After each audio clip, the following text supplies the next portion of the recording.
عسلامة البنات، إن شاء الله نهاركم مبروك يا رب. إن شاء الله تكونوا في أحسن الأحوال وفي أسعد أياماتكم إن شاء الله. اللهم صل وسلم على سيدنا محمد. اليوم كما تشوفوا البنات عندي معون.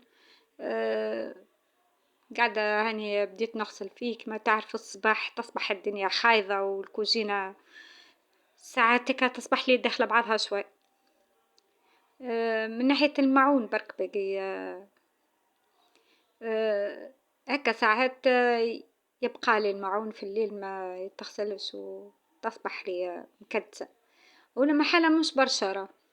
اما كما تعرف المعون يتلم صحينا صحين وكويس كويس واذا بها ولا هكا هو.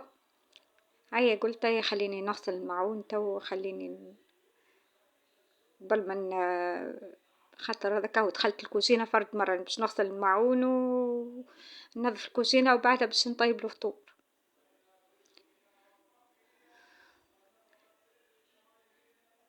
بالذمة يعني نخليها الكوزينة كذا الواحد ندخل لها فرد مرة دخلة واحدة، بعد ما نكمل البيوت ونكمل البرة ونكمل كل شيء بعدها ندخل الكوزينة.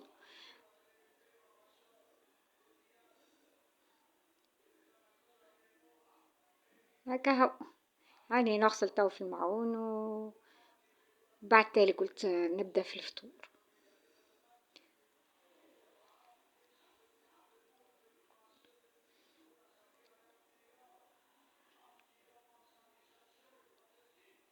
والله وحدي زادة في الدار.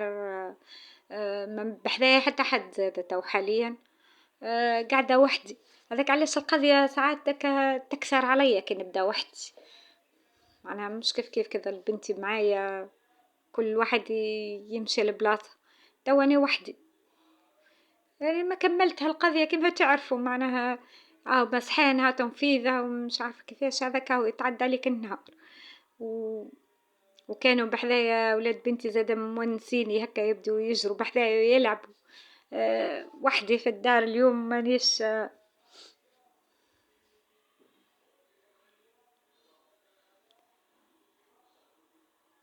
مخيبة الدار كي تظلي فارغة ما فيها حد.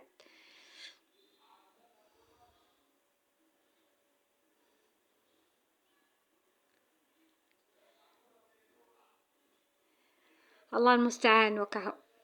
هو في الاخر ديما ما همش باش يبقوا بحذانا الصغار وما همش يبقوا ديما معنا هكا هو يعني يخرج باش ماشي اما بالقرايه ولا بالخدمه ولا بالعرس يعني. هكا هو في الاخر واحد باش يبقى واحد. هني كملت المعون هذاك البنات هذاك يقولوا له جافيل متاع بش الوان. والله قبل ما كنتش نعرف انا سمعت به هكا ما عند جيراني وليت لقيته وين يبيعوا فيه. خذيت منها دبوزة تعرفوا والله تحفة.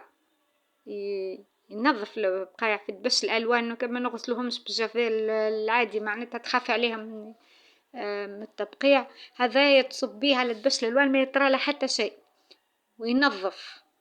ينظف يرجع لها الكولور متاعها كما هي كما كانت معناها ما يطرى له حتى شيء بس وريحته فاوحة. هكا هو هاني قلت خليني نكمل تو هاني نمسح فرد مرة الكونتوار وكل فيه هذوكم الحكاك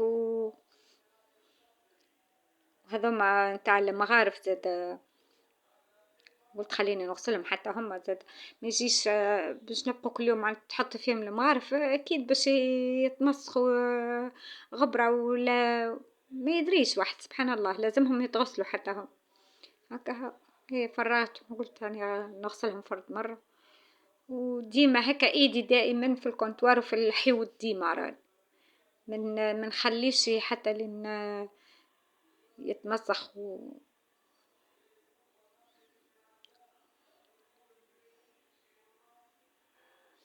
الحكاك حتى ما نغسلهاش هكا من داخل من برا لازم باش ننظفها من برا ولو انهم نضاف هم نعدي عليهم كلهم من برا على غبرة.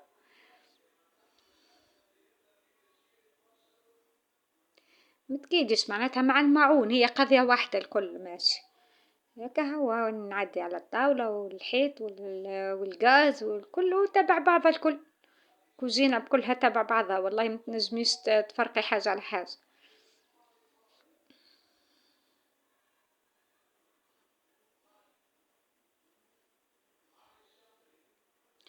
هني الغاز البنات فضلي عليه التاي.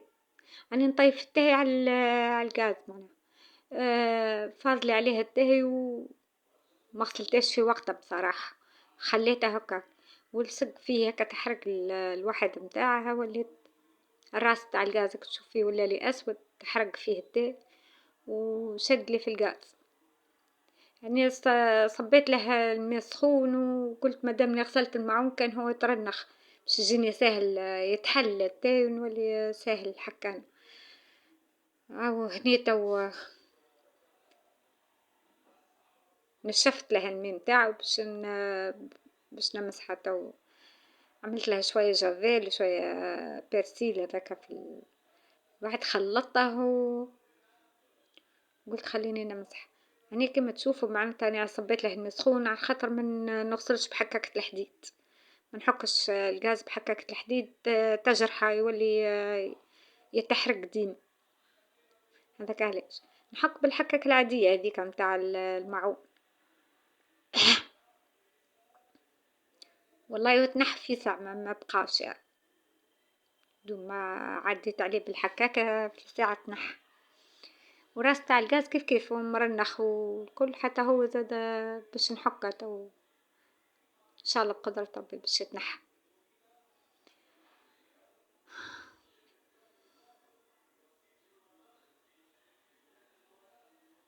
واخي بحاجة القهوة والتاي كيف يفيضوا على الغاز، ولا ان الغاز يتمرمد ويتحرق فيه وتولي يدخل التاي ولا القهوة يدخلوا لداخل هكا في الوحدة تاع الغاز يولي يتسكر وتولي. ذاك علاش ماذا بيك طول في الوقت تنظفيه طول في وقت. يعني والله بخلت عليه. هيا قلت خليه تو نظفه في عقل. هاو الحمد لله نح ما بقاش فيه.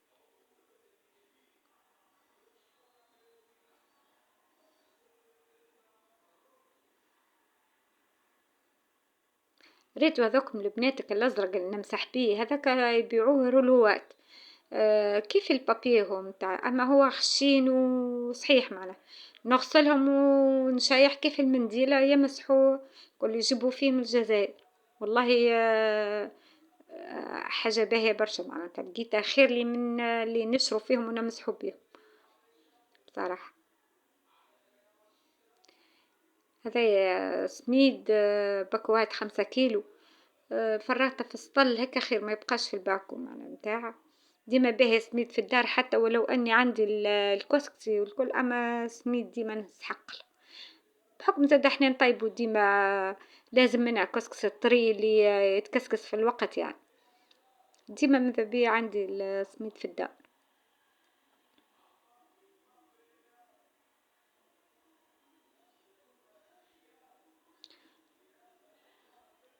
عندنا الرجعة والمعون.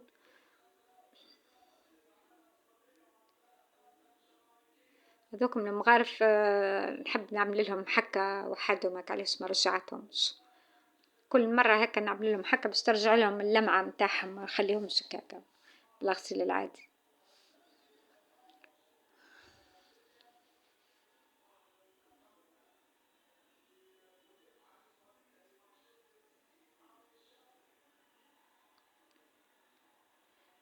كاهو يا كل يوم هكا كل يوم واحد ينظف ما يخليهاش تكثر عليا الكوزينة وتتمسخ لي نبدأ وحلة فيها من بعد الكل.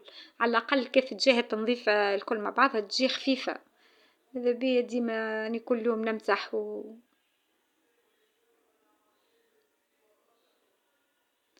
يعني هذاكم المعون رجعتهم القطارات قلت خليهم يشيحوا في عقلهم من بعد نلمهم الكل.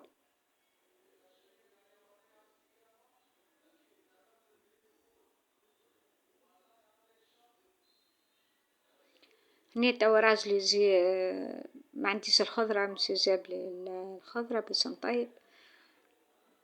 عصرة لي طماطم، تعرفوا معناتها الخضرة العادية معناها طماطم وفقوس وبطاطا، الفلفل الأخضر، هذاك طريف عنب، شوية قرع،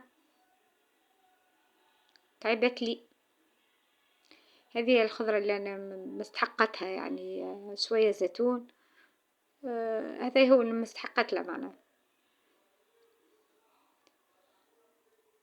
هذا ما عندها ليش الكثرة، هي الخضار ديما بحذايا والسوق بحذايا يعني نستحق بيه باش نلقاه. عندي طريف حوت سردينة، قلت هاي باش نعمل مقلي.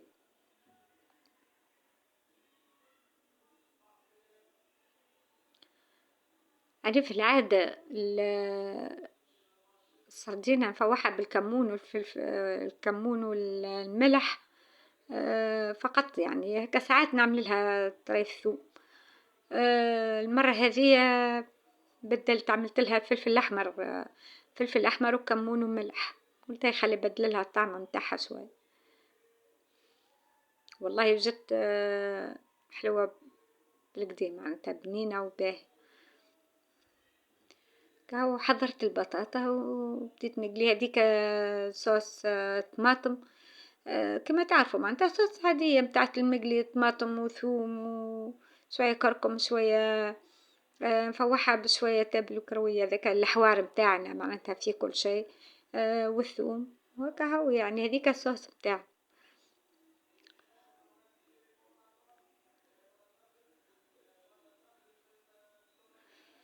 نقلي البطاطا حتى نكمل ومن بعد تالي باش نقلي الحوت.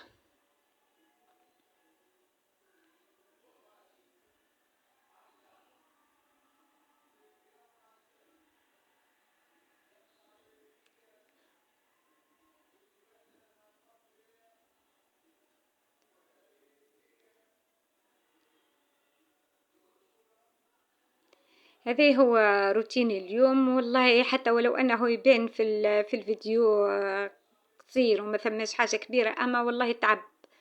البنات في برشا تعب، برشا الوقفة هذه متاعت المقلي والتنظيف بصراحة. وكما قلت لكم أنا عندي قضيات أخرى نعمل فيها الدار الكل علي أنا محسوب، نتعب. هذا روتيني اليوم، إن شاء الله يكون عجبكم، إن شاء الله ينال استحسانكم، واعملوا لي لايك البنات واشتركوا في القناة، وإن شاء الله ربي